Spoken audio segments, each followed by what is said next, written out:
बहनों और भाइयों नमस्कार। एक बार मेरे साथ बोलो जय हिंद। एक और बार जय हिंद। आज यहाँ आकर हम दोनों बहुत खुश हैं। आज राहुल जी की 6,700 किलोमीटर की भारत जोड़ो न्याय यात्रा खत्म हो रही है। इससे पहले 4,000 किलोमीटर की इन्होंने पैदल यात्रा की। ये यात्रा उन्होंने इसलिए की ताकि इस देश की आप असलियत समझें। आज हमारे देश की जो असलियत है उसको समझना बहुत जरूरी है।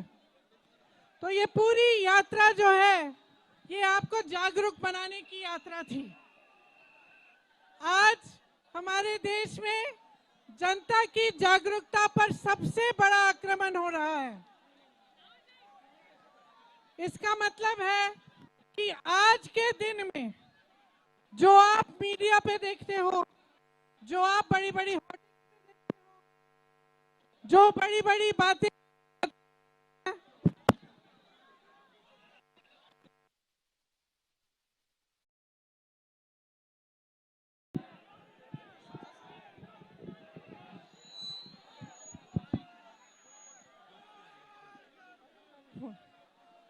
तो आज जितना भी आप होर्डिंग्स पे देखते हो, आप इश्तिहारों पे देखते हो, टीवी पे देखते हो, ये सब आपको सच्चाई नहीं दिखा रहे हैं। तो जब हम सच्चाई को समझने की बात करते हैं, जब हम जागरूकता की बात करते हैं, तो हम ये बात करते हैं कि आपका अपना अनुभव क्या है। आपके जीवन के संघर्ष में पिछले 10 सालों से क्या परिवर्तन आया है। क्या महंगाई कम हुई है? हुई है। क्या बेरोजगारी कम हुई है?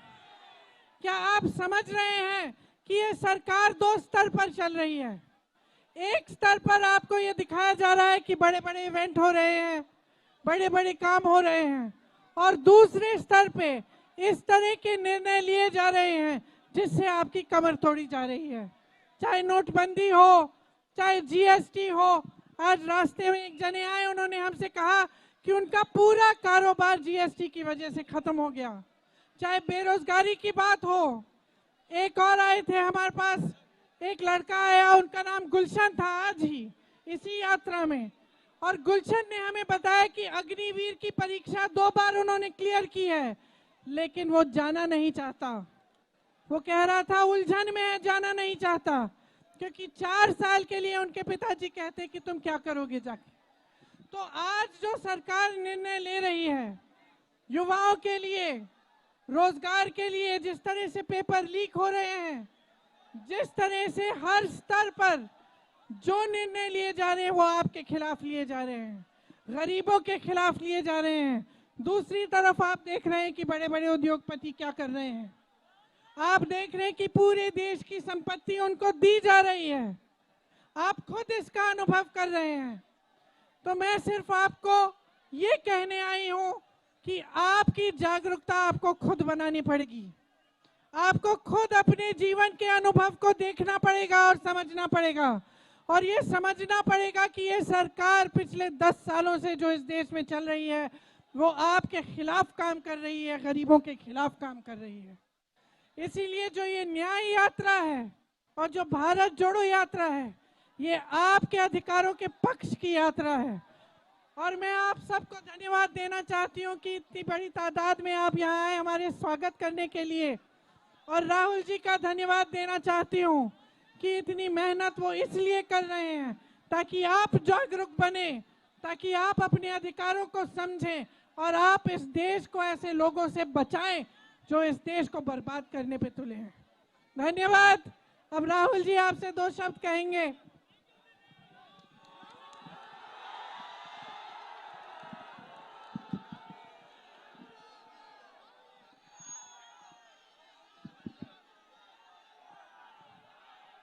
नमस्कार, कैसे हैं आप लोग?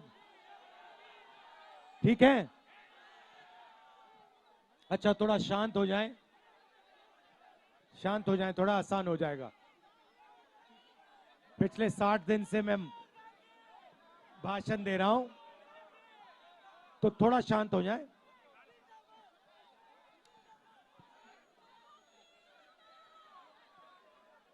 एक साल पहले हमने भारत जोड़ो यात्रा की, कन्याकुमारी से कश्मीर चले, और उसमें हमारी सोच थी कि जो नफरत देश में फैलाई जा रही है उसके खिलाफ कोई ना कोई एक्शन लेना पड़ेगा। और इसीलिए भैया पुलिस वाले धक्का मत दीजिए ना, ये मोदी जी की रैली नहीं है, ये हमारी रैली है। इसमें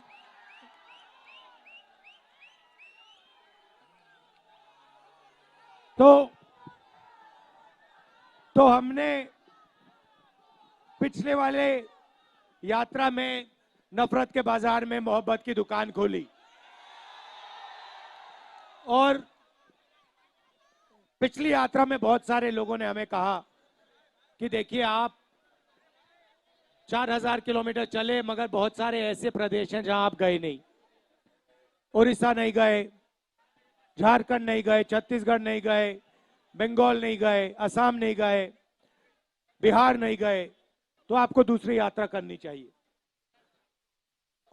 और हमने दूसरी यात्रा मणिपुर से शुरू की, और मुंबई में यह यात्रा समाप्त हो रही है। मगर यह यात्रा मुंबई में नहीं समाप्त हो रही है, यह यात्रा धारावी में समाप्त हो रही है। और इस यात्रा का मैसेज है,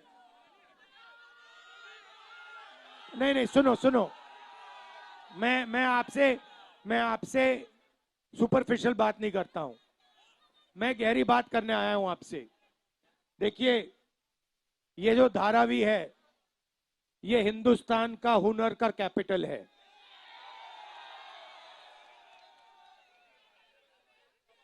जिसको हम स्किल कहते हैं, हुनर कहते हैं,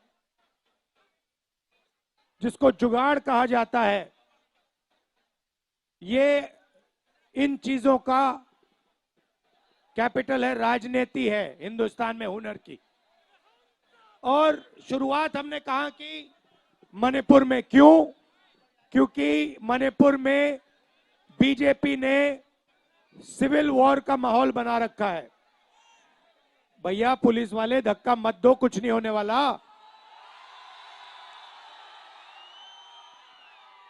और भैया ऐसी शक्ति से धक्का दोगे तो आपको परे कर देंगे ये लोग, तो रिलैक्स रहो, कुछ नहीं होने वाला। तो हुनर का कैपिटल है, यहां पे लड़ाई, हिंदुस्तान में लड़ाई हुनर और दलालों के बीच में है, धारावी और अदानी के बीच में है।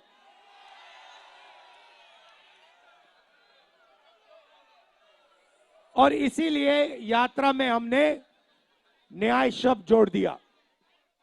अब पूरे हिंदुस्तान में गरीबों के साथ अन्याय हो रहा है, किसानों के साथ अन्याय हो रहा है, मजदूरों के साथ अन्याय हो रहा है। जहां भी हम देखें वही 2-3 नाम दिखाई देते हैं, अदानी अंबानी, अदानी अंबानी, अदानी अंबानी। ये धारावी जो है, ये जमीन आपकी है, आपकी मेहनत की जमीन है। अब ये जमीन वही दलाल लोग आपसे छीनने की कोशिश कर रहे हैं। और अदानी के पीछे देश का प्रधानमंत्री है, अदानी अकेला नहीं खड़ा है, अदानी के पीछे देश का प्रधानमंत्री खड़ा है, देश का प्रधानमंत्री खड़ा है। उसके पास ईडी, सीबीआई, इनकम टैक्स, चंदा मामा, ये उनके पीछे शक्ति खड़ी हुई है क्या? ये इन्फोर्समेंट डायरेक्टरेट नहीं है, ये एक्सटॉर्शन डायरेक्टरेट है। आपने देखा होगा, कल मैंने प्रेस कॉन्फ्रेंस किया, देखा आपने? दुनिया का सबसे बड़ा एक्सटॉर्शन रैकेट हिंदुस्तान की सरकार चला रही है।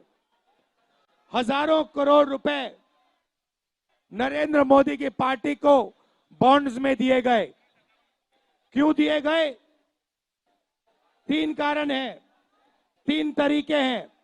सबसे पहला, कंपनी के पास बीजेपी के लोग जाते हैं, इन्फोर्समेंट डायरेक्टरेट की, ईडी की इनकम टैक्स इंक्वायरी शुरू होती है। उनके महीनों बाद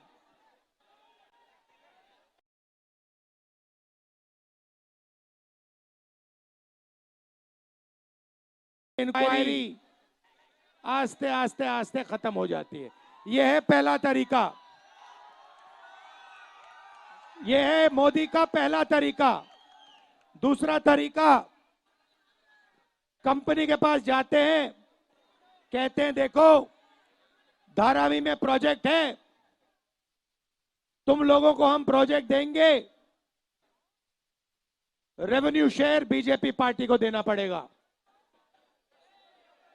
पार्टनरशिप आप हमारे साथ कीजिए, धारावी की जनता को हम परे करेंगे, पुलिस का प्रयोग करेंगे, जो आपको धारावी के रीडेवलपमेंट से पैसा मिलेगा उसका परसेंटेज आप बीजेपी की बॉन्ड्स में दिलवा दीजिए। यह दूसरा तरीका।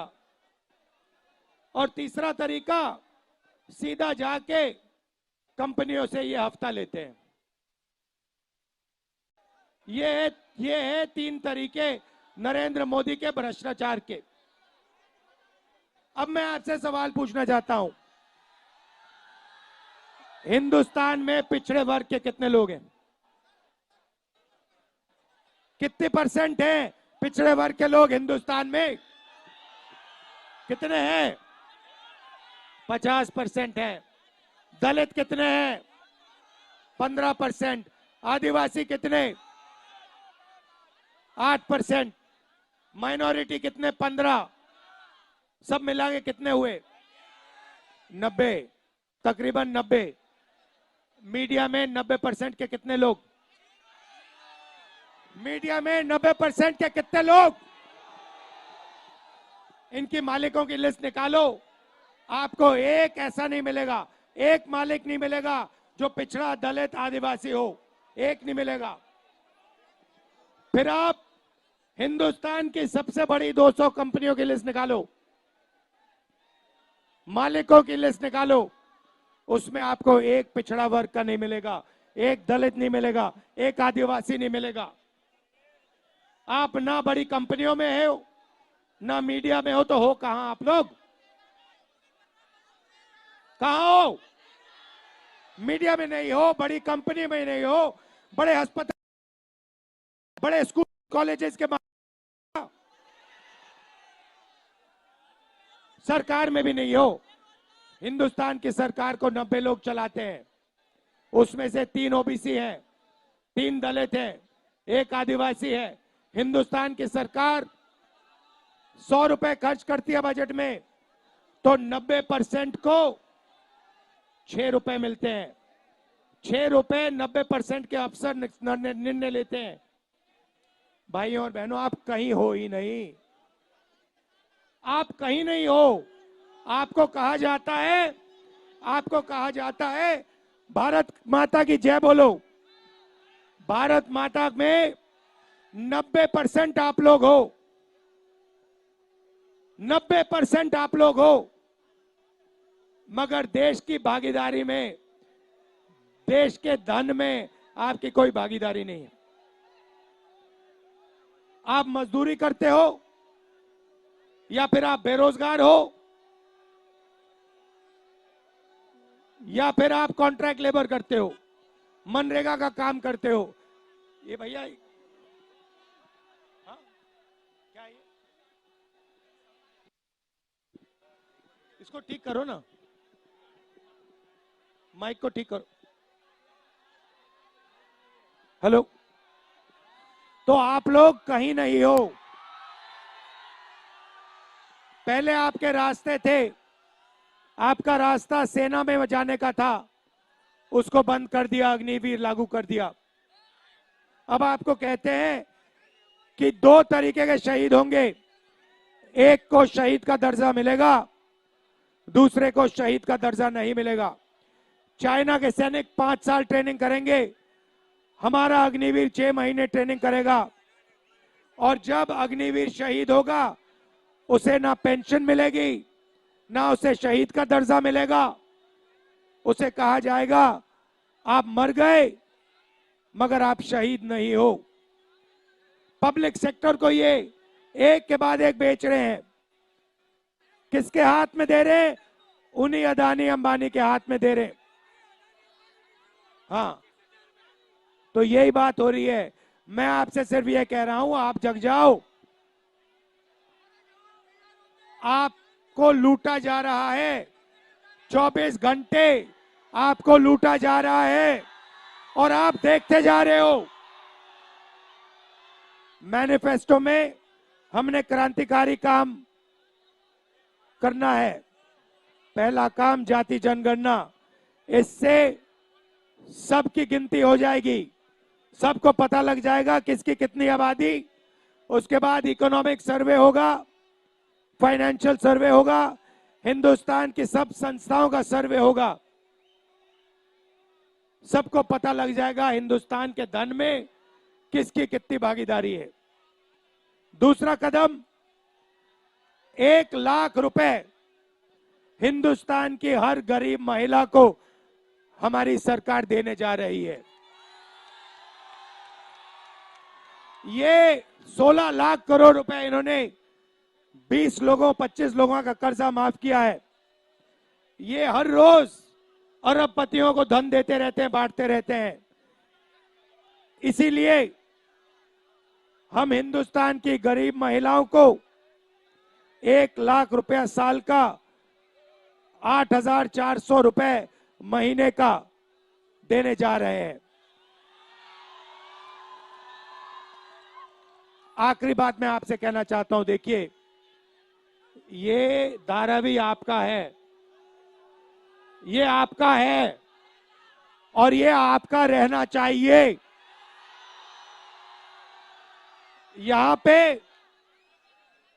पे आपको आपका जो स्किल है, हुनर है, उसको सपोर्ट करना चाहिए। बैंक के दरवाजे आपके लिए खोलने चाहिए और यहां पे इंडिया का मैन्युफैक्चरिंग सेंटर बनना चाहिए। ये है सच्चाई। ये धारावी मेक इन इंडिया है, ये है मेक इन इंडिया असली।